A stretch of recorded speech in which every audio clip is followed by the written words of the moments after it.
जय हिंद। मैं हूं मुंबई से फिर एक बार आपके सामने रविंद्र जैन 07 चैनल से देश और जनता के हित में सदैव तत्पर बात करने वाला। सीएम देवेंद्र फडणवीस से विनती करता हूं, मुंबई की खूबसूरत विरासतों को ध्यान में रखते हुए और संपूर्ण मुंबई की विरासतों को बचाते हुए आपको कठोर कानून बनाना होगा। जिस तरह हमारे मुंबई की विरासतें काफ़ी प्राचीन है, ऐतिहासिक इनका इतिहास रहा है और ये खूबसूरती है मुंबई की कि जहाँ भी जाओ हर तरफ कुछ ना कुछ देखने को मिलता है, मन खुश होता है, तबीयत खुश होती है। इसीलिए कहा जाता है कि मुंबई माया नगरी है। ये बात बिल्कुल सच है कि मुंबई में कहीं भी चले जाओ, किसी भी कोने में चले जाओ, सुकून मिलता है और वहाँ पर हर चीज़ को देखने में आनंद आता है। लेकिन कुछ शासन प्रशासन के लोग इस मुंबई की खूबसूरती पर काला दाग लगाने पर तुले हुए हैं। माल बनाने के चक्कर में जगह जगह फुटपाथ भर चुके हैं फेरी वालों से, और वो फेरी वाले गुंडे तत्व के लोग हैं जो ज़्यादातर बांग्लादेशी हैं। और मेरे चैनल के माध्यम से जो मैं कुछ बताना चाहता हूँ, तो मेरे यूट्यूब चैनल पर वो लोग कमेंट्स के ज़रिए धमकियाँ देते हैं। तो देखिए, बांग्लादेश के लोग यहाँ पर आकर और यूट्यूब वालों को डायरेक्ट धमकियाँ भरे शब्द लिखते हैं कि मुंबई में नहीं जमता है तो मुंबई से भागो, इस तरीके की धमकियाँ देते हैं। जबकि ये लोग विरासत के अधिकारी नहीं हैं और विरासत को गंदा करने का, उन पर कब्जा करने का ये लोग षड्यंत्र रचते हैं।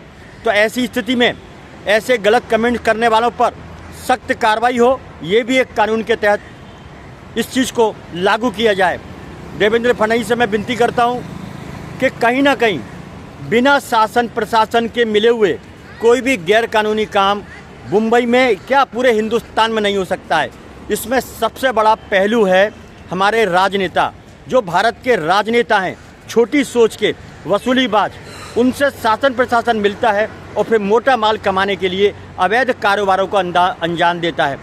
माननीय देवेंद्र फडणवीस जी, और मैं मुंबई हाई कोर्ट से भी विनती करता हूं कि आपके कानून का जो हवाला होता है कि फुटपाथ पर कब्जे ना हो, जनता को सहूलियत दी जाए, तो आपके जो भी आदेश हैं, मैं आपको सच बयान करता हूं, मुंबई में 2-4 दिन से ज़्यादा नहीं सुने जाते, वापस से बैठा देते हैं। अभी एक नया तरीका आ गया है कि अभी ठेले वालों की भीड़ लगना चालू हो गया है। तो उनके पास रास्ता है कि चलो फुटपाथ पे कब्जा नहीं तो सड़कों पे ठेले लगा दीजिए।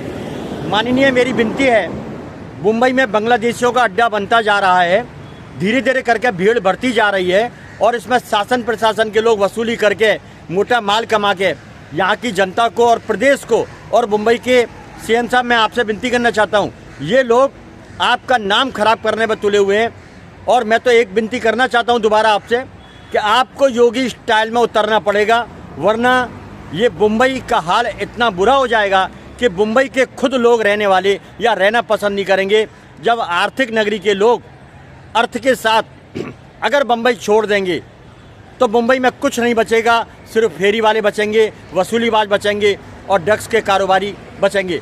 माननीय, जनता टैक्स देती है और मुंबई की जनता चुपचाप सब कुछ सहन करती है, उसके बावजूद भी यहाँ पर सिस्टम पर ध्यान दीजिए। आपके रोड तो खाली मिलेंगे, लेकिन कभी अंदर जाइए, दक्षिण मुंबई पूरा देखिए, अंदर अंदर जाइए। माननीय देवेंद्र फडणवीस जी, आप बिना बताए और एक ऐसा भेष बना के जाइए जहाँ पर लोग आपको पहचान ना सकें। मुंबई के अंदर घुसिए तो आपको मालूम पड़ेगा कि बांग्लादेशियों का, फेरी वालों का कब्जा कराने वाले शासन प्रशासन के लोग हैं, उसमें कुछ नेता शामिल हैं, डिपार्टमेंट के लोग हैं। उन्होंने क्या दशा कर रखी है, मुंबई को शर्मसार कर रखा है। ये बड़ा दुख का विषय है कि माल कमाने के लिए अपनी विरासत को तोड़ने पर तुले हुए हैं, बेचने पर तुले हुए हैं। इन पर कार्रवाई कौन करेगा? मेरी और एक और विनती है माननीय मुंबई उच्च न्यायालय जी, क्या आपके आदेशों की ये हवा में धज्जियाँ उड़ाते हैं, आपका पालन ही नहीं करते हैं। सबसे ज़्यादा अपराधी जो हैं वो फेरी वालों के रूप में जहाँ पर बैठ चुके हैं। दंगा फसाद, लड़ाई झगड़ा और बोली का, अपशब्द बोली का इस्तेमाल करना, ये उनके खून में बस चुका है। इस पर कानून, शासन प्रशासन उनका साथ देता है। कई लोग ऐसे हैं जो शासन प्रशासन में बैठे हुए उनको सूचना पहुंचा देते हैं कि आपके बारे में ये आदेश आया है, कुछ दिन आप यहाँ से भागिए, उसके बाद जब मामला शांत होगा तो आप वापस आ जाइए। देवेंद्र फडणवीस से मैं विनती करता हूँ, ये जो गद्दारी है, देश में गद्दार तो पहले भी थे, अभी भी देश में गद्दार हैं, लेकिन दुख तो इस बात का है कि शासन प्रशासन में बैठते हुए लोग अगर देश से गद्दारी करते हैं तो उनको फांसी का प्रावधान होना चाहिए कि चंद पैसों के टुकड़ों पर अपने घरों को सजाने के लिए ये देश से गद्दारी करते हैं, कानून से गद्दारी करते हैं, माननीय कोर्ट से गद्दारी करते हैं। कोर्ट से आपका आदेश बार बार पारित होता है कि फेरी वालों की जानकारी पूरी होनी चाहिए, उन्हें कब्जा देते समय उनका लाइसेंस होना चाहिए। उसके बावजूद एक आम आदमी सरकारी डिपार्टमेंट में जाता है तो पूरे डॉक्यूमेंट्स मांगे जाते हैं, लेकिन ये कब्जा कराने के लिए शासन प्रशासन के लोग बिना डॉक्यूमेंट्स के पता नहीं किस किस को बैठा देते हैं और पूरी बम्बई का नाम खराब कर दिया है। छत्रपति शिवाजी महाराज टर्मिनल एक बड़ी विरासत है, जहां पर नाम दिया गया छत्रपति शिवाजी महाराज। वो एक योद्धा थे, वो एक दमदार असरदार जोरदार योद्धा थे, जिन्होंने मुंबई महाराष्ट्र की शान को बना के रखा। लेकिन आज छत्रपति शिवाजी महाराज टर्मिनल, उसके चारों ओर इतना फेरी वालों का गड्ढा अड्डा बन चुका है और मोटा माल कमाया जाता है। ये देखिए मजे की बात, बैठाने वाले कौन? शासन प्रशासन के लोग। इनको माल मिलना चाहिए, ये कुछ भी कर देंगे। आने वाले समय के अंदर बम्बई में कहीं इतनी भीड़ इकट्ठी ना हो जाए कि पूरा बांग्लादेश ही मुंबई के अंदर ना समा जाए। इस कदर भीड़ बढ़ती जा रही है और इस पे ऊपर कोई कार्रवाई नहीं होती है। जितने भी ज़्यादातर फेरी वाले हैं, ठेले वाले हैं, वो ज़्यादातर बांग्लादेशी हैं और कहीं ना कहीं सरकारी डिपार्टमेंट, शासन प्रशासन के लोग बड़ी तादाद में मिले हुए हैं, क्योंकि वो उन्हें मोटा माल देते हैं। अपने ईमान को बेचने वाले ऐसे लोग ही हमारे भारत को फिर से गुलाम कराएंगे, ये बात सच है। क्योंकि देशभक्ति का जज्बा होना चाहिए, जो नहीं है ऐसे लोगों के अंदर, वो माल में बिके हुए हैं, वसूली में बिके हुए हैं, बोतल में बिके हुए हैं। और मैं क्या बोलूँ आपको, देवेंद्र फडणवीस साहब अपने घर को सजाने में वो देश से गद्दारी और देश को लूटने का काम कर रहे हैं, देश को गुलामी के एक रास्ते पर ले जाने का काम कर रहे हैं। ये ऐसी स्थिति, ये बहुत गंभीर स्थिति है मुंबई के लिए और इसी वजह से अपराधों का गढ़ बन चुका है। कहीं ना कहीं जो अपराध होते हैं उसमें ये बांग्लादेशी शामिल होते हैं और इसमें मिली भगत के बिना पत्ता भी परिंदा भी पर नहीं मार सकता। बम्बई को बचाइए, क्योंकि बम्बई बहुत खूबसूरत है। बम्बई एक ऐसी नगरी है जहाँ पर हर व्यक्ति हर तरीके से अपने स्टाइल में रह सकता है, लेकिन सुकून की ज़िंदगी जीना चाहता है। उसके बावजूद मिली भगत के बिना कोई भी ड्रग्स का कारोबार बम्बई में नहीं हो सकता है, कोई भी मिलावट के धंधे बम्बई में नहीं हो सकते हैं। यहाँ तो इस कदर हालत है कि दवाइयों में मिलावट, दूध में मिलावट, हर चीज़ में, खाने पीने की चीज़ों में मिलावट। जब हर चीज़ में मिलावट होगी तो आदमी बीमार हो जाएगा। जब आदमी बीमार हो जाएगा तो हॉस्पिटलों में लाइन लग जाएगी। हॉस्पिटलों में बड़े बड़े बिल आते हैं, आम आदमी का इलाज हॉस्पिटल में हो नहीं सकता है, क्योंकि इतना महंगा इलाज है। कोई भी सिटी स्कैन कराने जाएं 14,000, 15,000, 20,000 वो टेस्टिंग के लेते हैं। एक लूट मचा रखी है यहाँ पर, हॉस्पिटलों ने लूट मचा रखी है। पूरा स्कैंडल है, ये पूरा रैकेट है। एक तो फेरी वालों का रैकेट, हॉस्पिटलों वालों का रैकेट, और माननीय देवेंद्र फडणवीस जी, यहाँ पर एक पानी टैंकरों का माफिया चल रहा है। हजारों पानी के टैंकर जो जनता को बेचे जा रहे हैं, बहुत अनाप शनाप करोड़ों रुपए की कमाई हो रही है। और बीएमसी का जो पानी है वो बिंदास चोरी कराया जा रहा है और ये पानी को बेचा जा रहा है। अवैध फेरी वाले हो गए, पानी के टैंकर वाले हो गए, बहुत सारे अवैध ऐसे कारोबार है। वो बम्बई में ही क्यों हैं? जब यूपी के एक सीएम ने मोर्चा संभाला, यूपी के सीएम ने, योगी आदित्यनाथ ने, एक शेर सीएम यूपी के अंदर आया, उसने पूरे हिंदुस्तान को हिला के रख दिया। वहाँ पर करप्शन खत्म कर दिया, ठोक दिया, तारीख नहीं चाहिए, सीधा फैसला कर दिया। तो हिंदुस्तान में कितने सारे सीएम हैं, वो सीएम ठोस कदम क्यों नहीं उठाते हैं? क्यों लुक करते हैं? क्यों बिल्ली की सी चाल करते हैं? शर्म आनी चाहिए हर सीएम को कि जो योगी आदित्यनाथ कर सकते हैं वो आप लोग क्यों नहीं कर सकते हो? योगी आदित्यनाथ ने इतिहास रच दिया, एक ऐसा उत्तर प्रदेश बना दिया जहाँ पर जनता सुकून की ज़िंदगी जी सकती है। पहले तो वहाँ ये हाल था कि लोग निकलने से डरते थे, लोगों को डर लगता था, बहन बेटियों को उठा के ले जाते थे, उनका रेप कर देते थे, कत्लेआम होता था।